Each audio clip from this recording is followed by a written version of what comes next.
रोनपुर में रहने वाला राजू अपने माता पिता और छोटी बहन टीनू के साथ रहता था। राजू अपने पिता के साथ जमीन के एक छोटे से टुकड़े पर काम करके अपने घर का भरण पोषण करता था।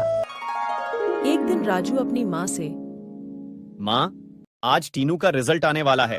आज तुम बढ़िया सी खीर पूड़ी बनाओ, क्योंकि आज टीनू अच्छे नंबरों से पास होने वाली है।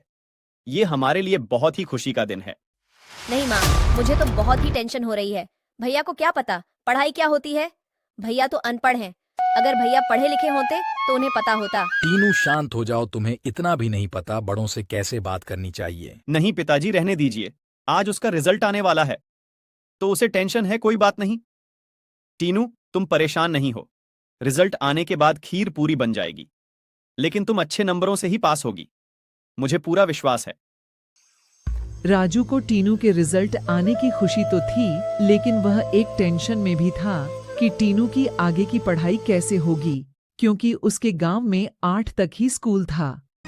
बेटा, तुम राजू से कैसे बात कर रही थी? वह तुम्हारा बड़ा भाई है, तुम्हें उससे ऐसी बात नहीं करनी चाहिए थी। माँ, मैंने ठीक ही तो कहा था। वह अनपढ़ है, उन्हें क्या पता। पढ़ाई के बारे में कुछ काम धंधा तो करते नहीं हैं। अब आप ही बताओ, बाबूजी मुझे पढ़ाएंगे या भैया का खर्च उठाएंगे? ऐसी बात नहीं है टीनू, अब मैं तुम्हें कैसे समझाऊं? राजू पढ़ाई में बहुत होशियार था। फिर एक दिन बाबूजी राजू से बोले कि बेटा, अब टीनू आगे पढ़ाई नहीं कर सकती, क्योंकि अधिक वर्षा होने के कारण अपनी सारी फसल बर्बाद हो गई है। अब सिर्फ तुम ही पढ़ सकते हो घर में। फिर राजू ने कहा, अगर ऐसी बात है तो पिताजी आप टीनू को पढ़ाइए, मैं आपके साथ खेतों में काम करूंगा। माँ की ऐसी बातें सुनकर टीनू दौड़कर अपने भाई से माफी मांगने के लिए गई। तभी उसने देखा कि भैया और उसके पिताजी कुछ बातें कर रहे हैं।